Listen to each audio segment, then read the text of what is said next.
Welcome to Facts TV News, where everything is true.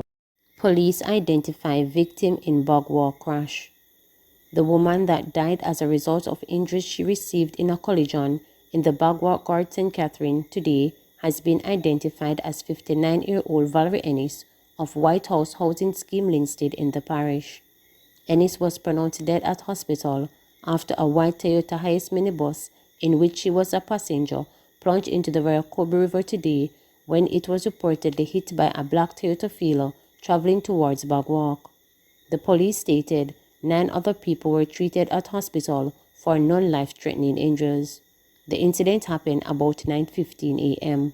The police stated both drivers have been brutalized and warned for prosecution.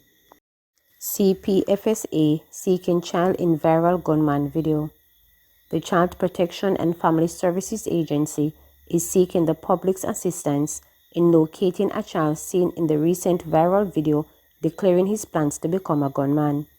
Noting the agency's mandate to provide care and protection for children who are at risk or otherwise deemed to be in need of care and protection, CPFSA stated that the video speaks to possible exposure to moral harm and danger, which, according to the Child Care and Protection Act, is a child protection concern. Individuals with information are being asked to contact the agency by calling 876-469-4100, 876-499-1764, or 876-588-7134, texting or sending a WhatsApp message to 876-878-2882, or sending an email to info@childprotection.gov.jm. The agency can also be contacted via its social media platforms.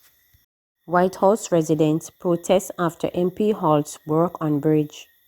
Residents of Garden District in White House, Westmoreland, had vowed to continue blocking the roads until work resumed on a broken bridge in their community. Work began on May 30th to residents' delight, but was halted by Member of Parliament Daniel Lawrence a week later. The MP, who was elected on a ruling Jamaica Labour Party ticket, reported that work had begun without his knowledge, and he brought the project to an halt so that he could have an oversight and ensure proper procedures are in place. He also complained that today's protest was politically motivated. From shortly after 6 this morning, irritated residents began using old cars, drum and other debris to block the roadway. They could be seen telling motorists to find other routes but allowed access to one individual in need of medical care. The MP come and see the bridge work pan. In come and stop the workers from work, said a furious Oliver Littlemouth Smith, who said he was employed to work on the project. After the MP drove off, a police missile come, so we decided to block the road.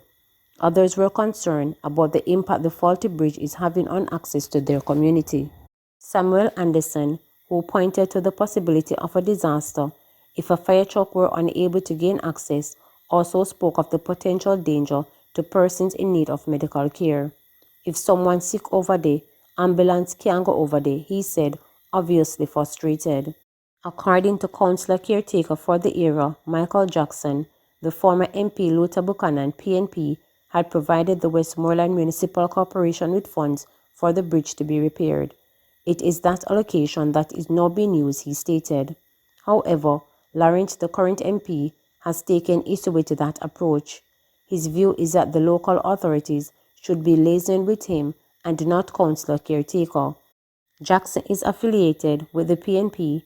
It started out from the parish council because they should have never told him anything about it, and don't tell me, said an obviously upset Lawrence, who argued that the municipal corporation is merely the implementing agency.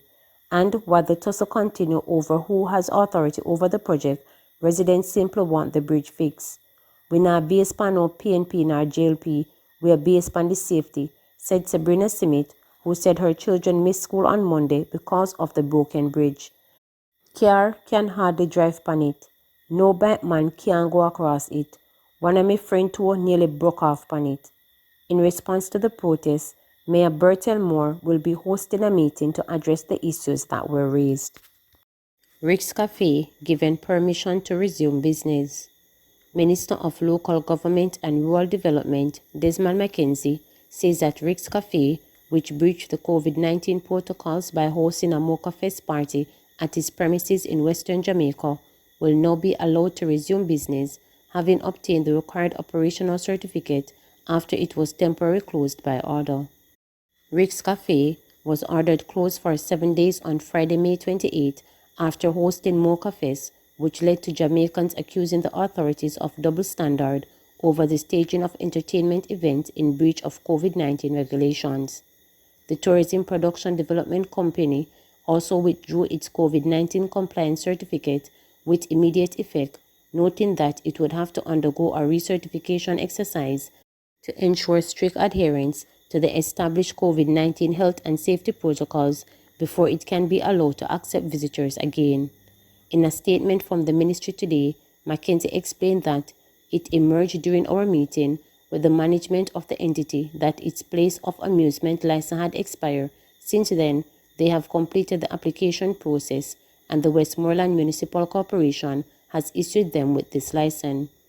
Accordingly, Rick's Cafe is now compliant in this regard, and as it was already properly certified by the Jamaica Fire Brigade and the Ministry of Health and Wellness, it will be allowed to return to business. However, this does not facilitate parties or any other entertainment event at Rick's Cafe, as these are still banned by order across the island. The government remains vigilant about appropriately managing COVID-19 while gradually reopening the economy. To this end, we continue to seek the public's help in reporting any breaches as they occur. If there is far greater compliance with the public health protocols, we will more quickly get to the goal of a full resumption of economy and social life, the minister added. Please remember to subscribe, like, share, and click the notification bell for daily updates.